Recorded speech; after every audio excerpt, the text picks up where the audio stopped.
we have our third speaker, Kanda. What is life but the opportunity to experience, learn from experience, and grow as a person? Kanda is a firm believer in the idea that we continue to go through similar experiences, both good and bad, until we learn the lesson from that experience. The key is to learn from the experience and not to resent or regret what happened. We can all recall major experiences from our past that have been etched deep into our memory. Today, Kanda will share with you one such experience that taught him an important lesson in life. Kanda, going with the flow of the life. Going with the flow of the life. Kanda.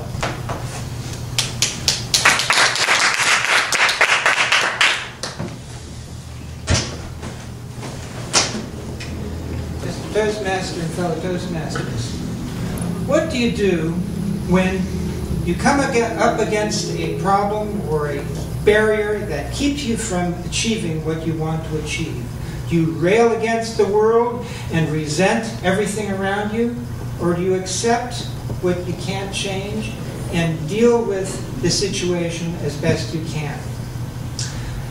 Let me relate a story from my youth in which I learned a very important lesson in that regard.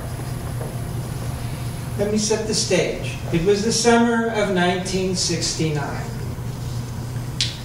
I had just finished studying in southern Germany in the town near the city of Munich in a German language school in preparation for a year of studying at the University of Vienna in Austria.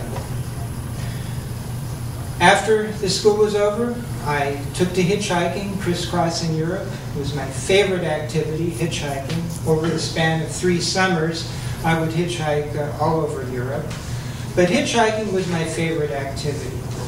Now, we're older now and realize we won't do now what we did when we were younger. For me, the crazy thing I did was hitchhiking. However, hitchhiking was not as challenging or difficult as it might be now. It was more accepted, especially in Europe. And I was very good at it.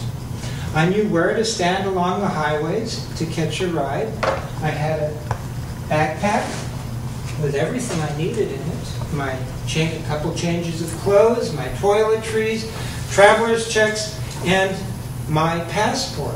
What else did you need? Well, let me go back to that summer of 1969. It was towards the end of the summer. The school was over. I had been traveling through southern Europe. I was in Rome at the time that I realized I had better hurry back to my home base in Munich in order to get ready to go to Vienna for the school year. So I hiked out to the edge of town in Rome and took out my sign, put on my backpack, took out my sign and planted myself at the edge of the road, at the end of the road outside of Rome. München, Munich. After a while, we always have to wait a while. A car came and picked me up, got a ride at a certain distance, got another ride at another distance. By the end of the day, had arrived in Florence. And the next day, the next morning, I hiked out to the edge of town, put my sign out, and got rides up as far as the Italian Alps.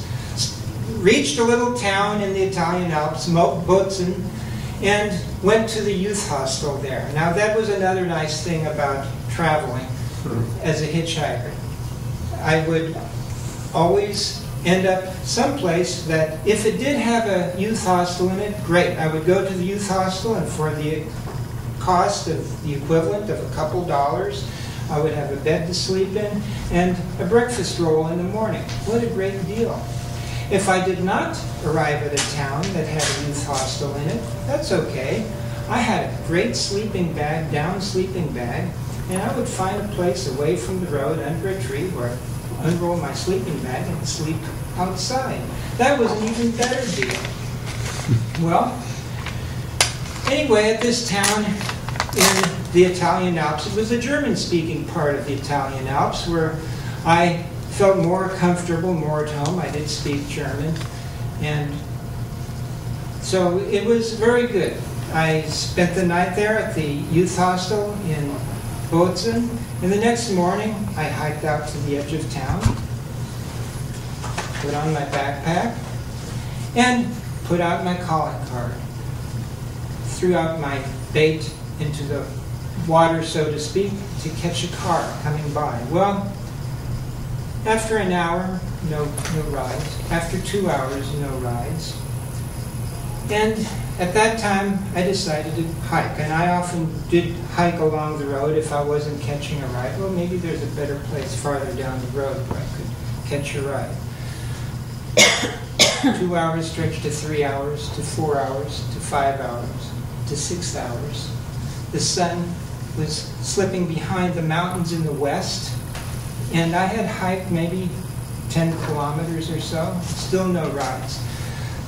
The cars were still zipping by. Not very many cars, very few cars, but they were zipping by and not even slowing down. I was getting angrier and madder all the time. At this point, I came to a place where there were hitchhikers going the other direction, hitchhikers from England. I asked them, hey, how's it going in your direction? Not very good. Well, we were both in the same boat. Great. What do I have to look forward to? At this point, I saw a car coming out, and in my anger, I stuck my sign right out, and as other cars would swing around me and honk their horn, this car didn't slow down, and it didn't swerve to miss me. Wham! My arms flipped back. I didn't know what happened, but I staggered away. My arm was numb, and I went down to the edge of the road. The guys from the other side of the road came over and said, are you okay? Are you all right? See, yeah, I think so. I'm numb, but I got my feeling back. I stopped to think, to reassess myself. Okay, let's settle down and see what we can do. I told the guys I was okay. I saw there was a town farther down the road, so I reassessed myself, got my backpack back on, hiked down to the town, saw there was a beautiful alpine town with a cobblestone central plaza and a fountain in the middle of the plaza. I went over to the fountain, washed off, cleaned myself up, relaxed, took my breath, put on my pack, and walked to the edge and counted my blessings. I was alive, I was in beautiful Alps, put out my hand, and believe it or not, the first car that came by, stopped and picked me up. It was a local farmer taking produce to the next town. He apologized. He couldn't take me any farther, but I assured him this was a wonderful trip, the best ride I had ever had. The next town, I got a ride after maybe 2 or 3 cars, and it took me over the border into Austria. He dropped me off outside of town. It was dark, it was after dark, and I decided, that's okay. I'll just hike down away from the road to a clearing by a stream. Took off my backpack, unrolled my sleeping bag, and lay down under the stars. I looked up and counted my blessings. That was an experience where I realized I can't fight what's going wrong. I go with the flow of life. And when you go with the flow of life, everything will turn out fine.